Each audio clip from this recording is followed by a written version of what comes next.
Your sister is successful and responsible, unlike you," my father Raymond announced during dinner, raising his wine glass toward Isabella.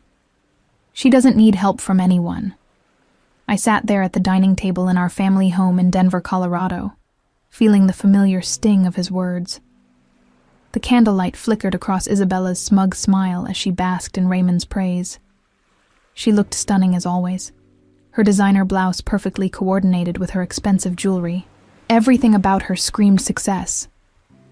"Isabella climbed the corporate ladder through hard work, unlike your freelance dabbling," Raymond continued, his voice filled with pride. "Look at her apartment, her car, her wardrobe. She's completely self-reliant."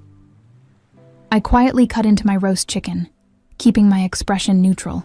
2 years of these dinner conversations had taught me to stay silent, while Raymond celebrated Isabella's supposed achievements and dismissed my work as worthless computer games. "She's making real money in retail management," he went on. "Not like Hannah, sitting at home playing around on computers all day." Isabella beamed at the comparison. "Thank you, Dad. I've worked really hard to get where I am. It feels amazing to be financially independent." I nearly choked on my water. Financially independent? The woman who had begged me for $4,000 just last week for her credit card payments? "Excellent," I said quietly, setting down my fork. "Then she won't need my $4,000 monthly support anymore." The words hung in the air like smoke from an extinguished candle. Isabella's confident smile disappeared instantly, replaced by a look of panic. Raymond stopped mid-chew, his eyebrows furrowing in confusion. "What did you just say?" he asked slowly. "I said Isabella won't need my monthly transfers anymore since she's so successful and independent." I kept my voice calm, watching my sister's face drain of color. Isabella's mouth opened and closed like a fish gasping for air. She had spent 2 years building this image of corporate success while secretly living off my earnings. Now her carefully constructed facade was crumbling with just one sentence. "Hannah, we agreed to keep that private," Isabella whispered desperately, her voice barely audible. "Keep what private?" Raymond demanded, looking between us with growing alarm. The room felt charged with tension. I could see Isabella calculating how much she had to lose if the truth came out. Her entire identity as the successful daughter, the one Raymond was proud of, the one who didn't need family help, was about to shatter. This was the moment I had been unconsciously waiting for. 2 years of being dismissed, 2 years of watching Isabella take credit for a lifestyle I was funding, 2 years of Raymond's constant criticism of my work. The golden child was about to fall from her pedestal, and I was the one holding the rope. My name is Hannah Martinez, and I'm 32 years old. For the past 4 years, I've been running a successful e-commerce business from my modest apartment in downtown Denver. While my family sees me as an underachiever who plays around on computers, I've quietly built an empire selling specialty outdoor gear through multiple online platforms. My business, which I call Mountain Peak Essentials, started small, but has grown beyond my wildest dreams. I source high-quality hiking and camping equipment from manufacturers across the country and sell them through my own website, Amazon, and several other platforms. Last year alone, I generated $750,000 in revenue. My profit margins are healthy, and my customer reviews consistently rate 5 stars. The irony isn't lost on me. While Raymond dismisses my computer dabbling, I make more in a month than most people see in a year. But I've always been private about my success. I dress simply, drive a reliable Honda Civic, and live below my means. Money has never been about status for me. Isabella, on the other hand, has always been about appearances. At 28, she works as a retail manager at a high-end clothing store in Cherry Creek, earning around $45,000 annually. It's a respectable job, but hardly the executive position Raymond believes she holds. 2 years ago, Isabella came to me in tears. She had racked up enormous credit card debt trying to maintain a lifestyle she couldn't afford. The apartment she rented was bleeding her dry, Her car payments were astronomical, and she was drowning in designer purchases she had made to keep up with her wealthy friends. "I'll pay you back, I promise," she had begged. "I just need help until I get promoted. I can't let Dad know I'm struggling." Being the older sister, I felt protective. I agreed to transfer $4,000 monthly to cover her shortfalls, with the understanding that it would be temporary. Isabella promised she would use the time to get her finances in order and eventually become truly independent. Instead, she used my money to fund an even more extravagant lifestyle. She moved to a luxury apartment, bought expensive clothes, and started posting on social media about her successful career. She convinced our extended family that she was thriving in corporate America, while carefully hiding the truth about where her money really came from. Meanwhile, Raymond continued his pattern of comparing us during every family gathering. He would praise Isabella's independence and business acumen, while dismissing my work as a hobby. He genuinely believed that Isabella's retail management position was more valuable than my thriving online business. "Hannah needs to get a real job," he would say to relatives. "Isabella is the responsible one. She's making something of herself." The worst part was watching Isabella nod along with these comparisons, never once acknowledging that her entire lifestyle was subsidized by the sister Raymond constantly criticized. She had become comfortable with the lie, comfortable with letting me fund her image while taking all the credit. Tonight's dinner was supposed to be another celebration of Isabella's latest promotion at work. Instead, it was about to become the night when the truth finally came out. The silence stretched on for what felt like hours, but was probably only 30 seconds. Raymond set down his fork and stared at me with the expression he usually reserved for discussing my disappointing life choices. "Hannah, explain what you mean by monthly transfers," he said slowly. Isabella shot me a desperate look across the table. "Dad, it's not what it sounds like," she began, but her voice lacked conviction. $4,000, I repeated clearly. "Every month for the past 2 years. $96,000 total to cover Isabella's rent, car payments, credit cards, and shopping habits." Raymond's face went through several color changes, from confusion to disbelief to something approaching anger. "That's impossible. Isabella makes good money at her management position. She makes $45,000 a year managing a clothing store," I said matter-of-factly. "Which is a perfectly respectable salary, but not nearly enough to support the lifestyle she's been living." "Hannah, please stop," Isabella whispered, tears starting to form in her eyes. But I was done protecting her image. Her luxury apartment costs $2,800 a month. Her car payment is $600. Add in utilities, insurance, credit card minimums, and daily expenses, and she's been short about $4,000 monthly to maintain the standard of living Dad has been praising. Raymond looked at Isabella with growing horror. "Is this true?" Isabella's carefully applied makeup was starting to run as tears rolled down her cheeks. "I was going to pay her back. I just needed time to get established." "Established in what?" Raymond demanded. "You told me you were promoted to district manager last year." "I oversee 3 sales associates," Isabella admitted quietly. "It's not really district management." The truth was finally spilling out. For 2 years, Isabella had been crafting elaborate stories about her career advancement, creating fictional promotions and salary increases that existed only in her imagination and Raymond's proud retellings to friends and neighbors. "So while I've been telling everyone how successful you are, how independent you are, you've been living off your sister's charity." Raymond's voice was rising. "It wasn't charity," Isabella protested weakly. "It was a loan. A loan with no repayment terms, no interest, and no end date," I corrected. "A loan you never mentioned when you were letting Dad use me as a cautionary tale about responsibility and success." Raymond turned to me with a look I had never seen before. It wasn't his usual disappointment or dismissive irritation. It was something closer to shame. "How much money do you actually make with your computer work?" he asked quietly. I had never planned to reveal this information, but the moment seemed right. Last year, I grossed $750,000 through my e-commerce business. After expenses and taxes, I cleared about $400,000. The number hit Raymond like a physical blow. He sat back in his chair, staring at me as if seeing me for the first time. Isabella was crying openly now, realizing that her secret was completely exposed, and her image as the successful daughter was permanently destroyed. Raymond's wine glass slipped from his fingers and shattered against his dinner plate. The sound echoed through our suddenly too quiet dining room as he processed what I had just revealed.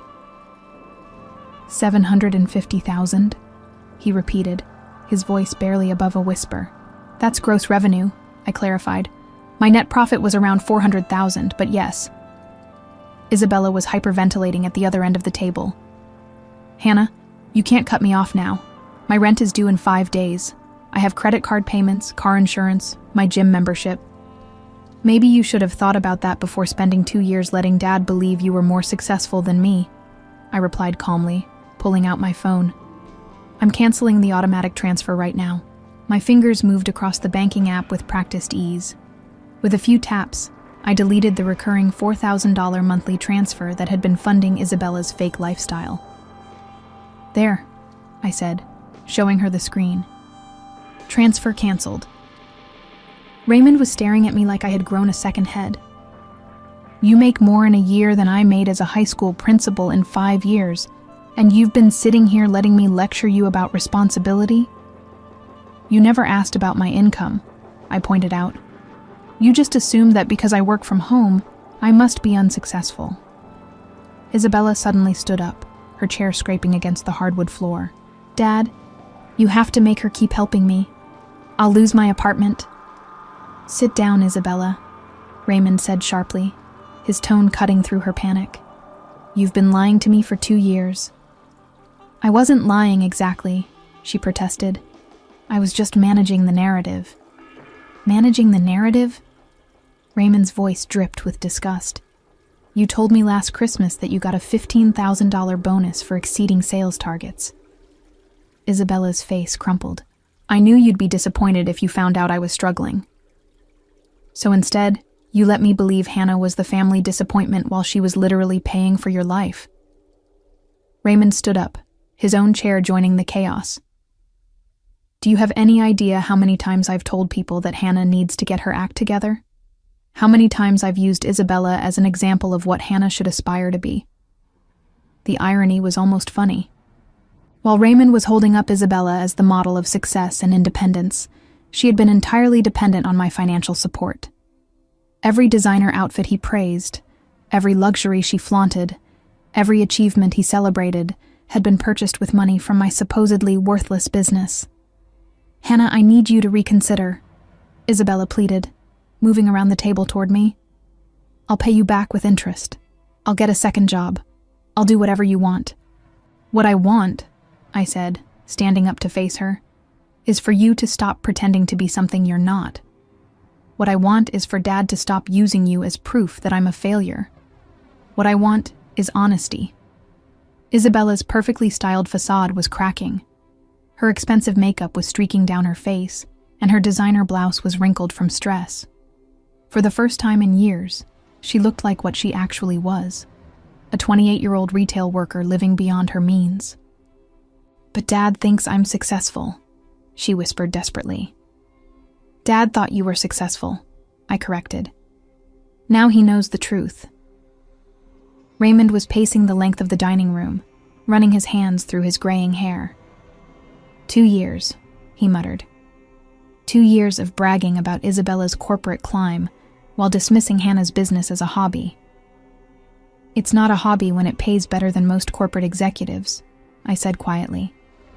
He stopped pacing and looked at me with something that might have been respect. What exactly do you sell? Outdoor gear, I replied. Hiking equipment, camping supplies, specialized clothing. I have relationships with manufacturers across the country and distribute through multiple online channels. My customer base is primarily adventure enthusiasts who appreciate quality equipment and excellent service.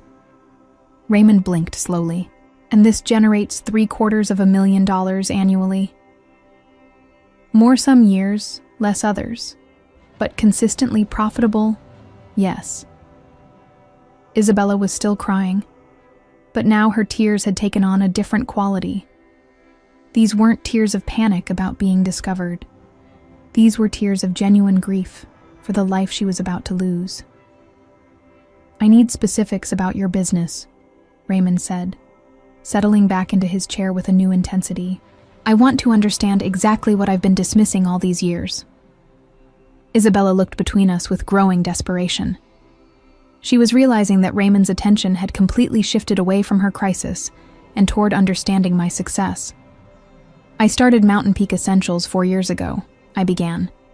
"I noticed a gap in the market for high-quality outdoor gear that wasn't outrageously expensive. Most camping equipment is either cheap garbage that breaks after one trip, or luxury items priced for trust fund kids." Raymond leaned forward, actually listening to me for perhaps the first time in my adult life. "So I researched manufacturers, built relationships with suppliers who produce equipment for major brands, but also do private label work. I created my own line of products that match the quality of premium brands at roughly 60% of their retail price." And people actually buy this stuff online?" Raymond asked. "Dad, camping and hiking are massive industries," I explained. "People spend billions of dollars annually on outdoor recreation. The problem is that most gear companies focus on extreme athletes or casual weekend warriors. I target serious enthusiasts who want professional-grade equipment but don't want to pay luxury prices." Isabella was scrolling frantically through her phone, probably calculating her monthly expenses, and realizing how quickly her world was about to collapse. "My average order value is around $250, I continued. "I process roughly 1,200 orders per month across all platforms. My gross margin runs about 40% after product costs, but before marketing and overhead." Raymond was doing math in his head. 1,200 orders times 250 is 300,000 monthly. Times 12 months, 3.6 million in gross revenue, I finished. "But that's been my peak year. I told you last year's numbers, which were more typical." The magnitude of my business was finally sinking in. Raymond had spent years treating me like an unemployed college graduate playing video games in my apartment, when I was actually running a multi-million-dollar operation. "Where do you work from?" he asked. "My apartment has a dedicated office space, but most of the logistics are handled through third-party fulfillment. I manage inventory planning, vendor relationships, marketing, customer service, and financial planning. The physical shipping happens through a warehouse in Commerce City." Isabella suddenly looked up from her phone with panic in her eyes. "Hannah, my credit card minimum payments alone are $1,800 a month. Without your transfers, I can't even make the minimums." "Maybe you shouldn't have bought so much designer clothing," I suggested. "Or maybe you should have been honest about your situation instead of building a lie that required constant financial support." "But what am I supposed to tell people?" Isabella wailed. "Everyone thinks I'm successful." "Tell them the truth," Raymond said harshly. "Tell them you've been living a lie funded by the sister you and I both dismissed as unsuccessful." The weight of the revelation was clearly affecting him. Every conversation we had ever had about my career was being recontextualized. Every time he had criticized my work choices, every time he had held up Isabella as an example, every time he had suggested I get a real job was now revealed as ignorant and hurtful. "I need to call your Aunt Jennifer," Raymond said suddenly. "Why?" Isabella asked with dread. "Because last month I told her that Hannah should follow Isabella's example and find a traditional career path. I told her that Isabella's retail management position was proof that traditional employment was more stable than entrepreneurship." My Aunt Jennifer, Raymond's sister, was a successful real estate developer who had always been supportive of my unconventional career path. She had probably held her tongue when Raymond made those comments, but she must have known how misguided his perspective was. Isabella was spiraling into full panic mode. She had pulled out her laptop and was frantically searching for apartments she could actually afford on her retail salary. "Look at this," she said, showing us a studio apartment listing. 600 square feet for $1,500 a month, and it doesn't even have a dishwasher. "Welcome to living within your means," I replied without sympathy. Raymond was still processing the business details. Hannah, when you said you work from home, I pictured you in pajamas browsing social media. I never imagined you were running a legitimate operation. That's because you never asked, I pointed out. Every time I tried to explain what I'd do, you would interrupt with advice about getting a traditional job.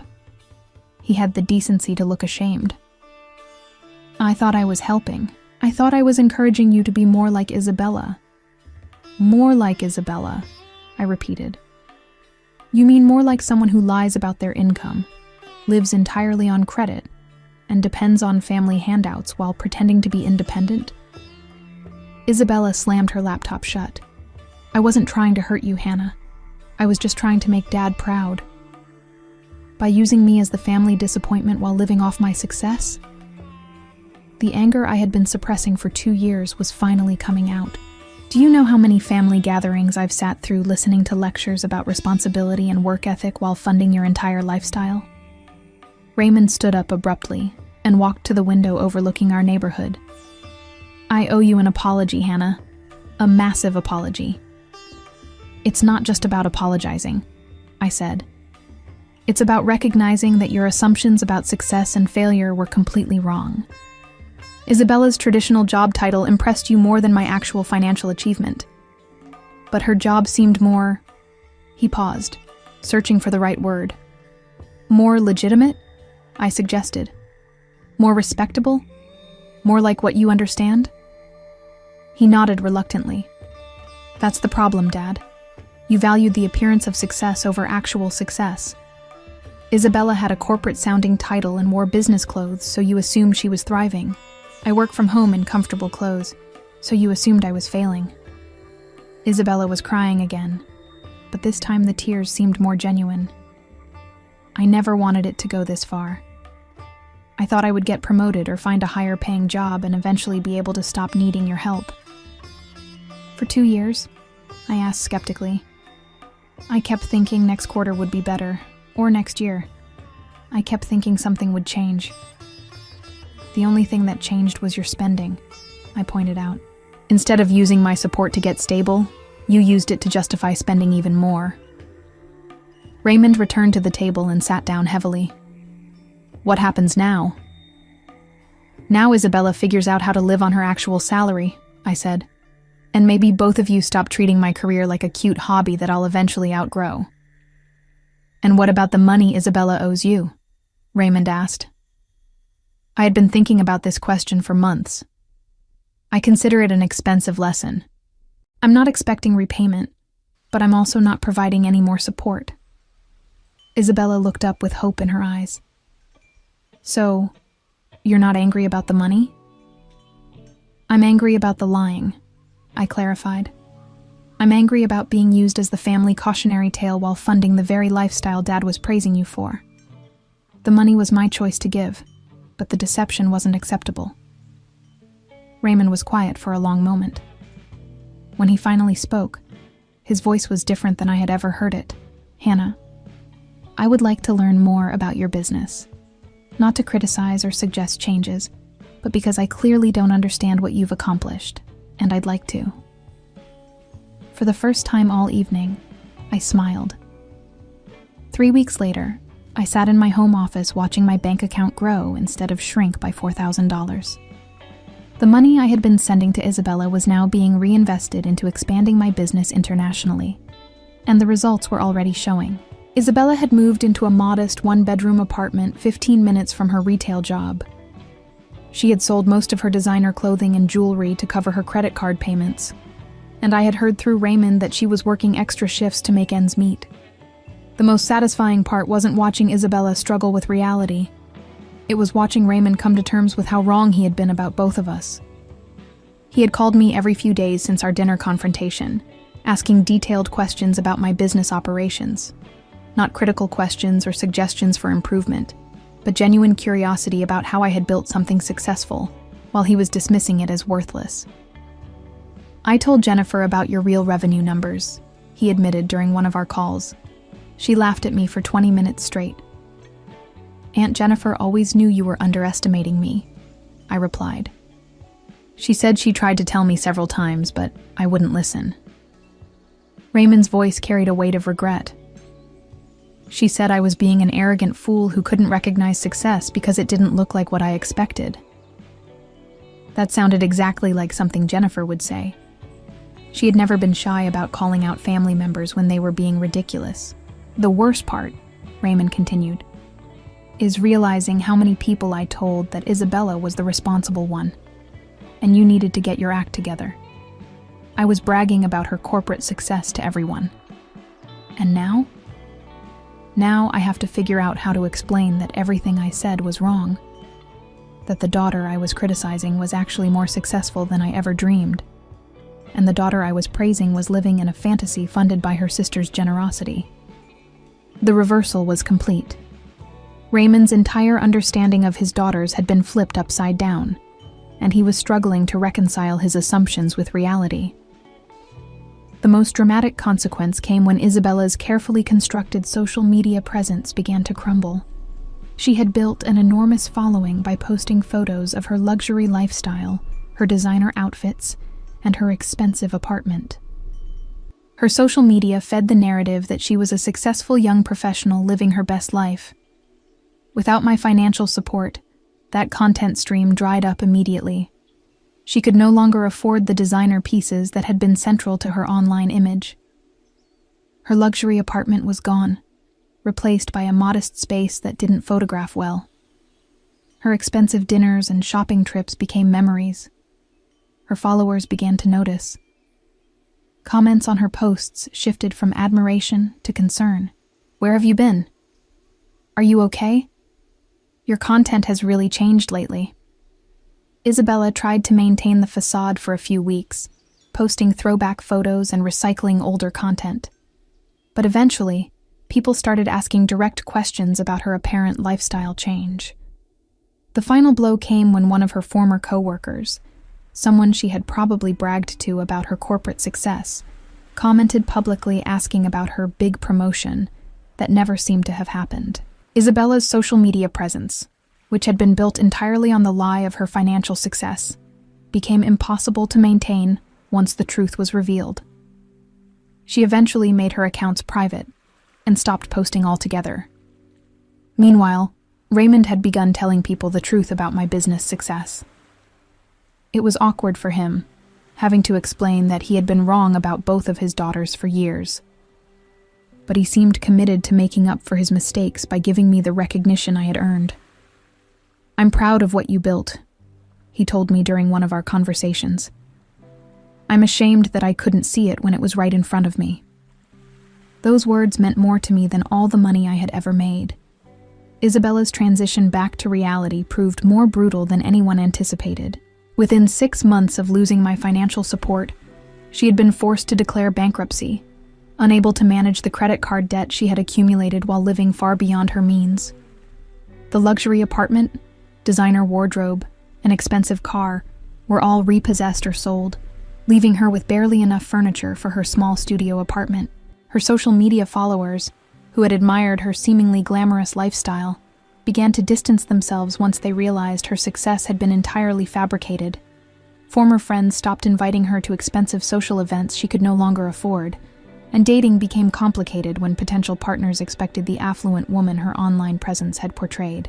Raymond faced his own social embarrassment when family members and neighbors learned that he had spent years criticizing his actually successful daughter while praising the one who had been living on borrowed money and borrowed time, forcing him to confront not only his favoritism, but also his fundamental misunderstanding of what constituted real achievement versus mere appearance. As I reinvested the recovered $4,000 monthly into expanding Mountain Peak Essentials into European markets, I realized that Raymond's years of dismissive comments had inadvertently become the fuel for my determination to prove that success comes in many forms, not just the traditional paths he understood and valued. The greatest victory wasn't watching Isabella face the consequences of her deception, but rather witnessing Raymond finally recognize and respect the business empire I had built while he was looking the other way, teaching me that sometimes the most satisfying revenge is simply allowing the truth to speak louder than the lies that once defined you.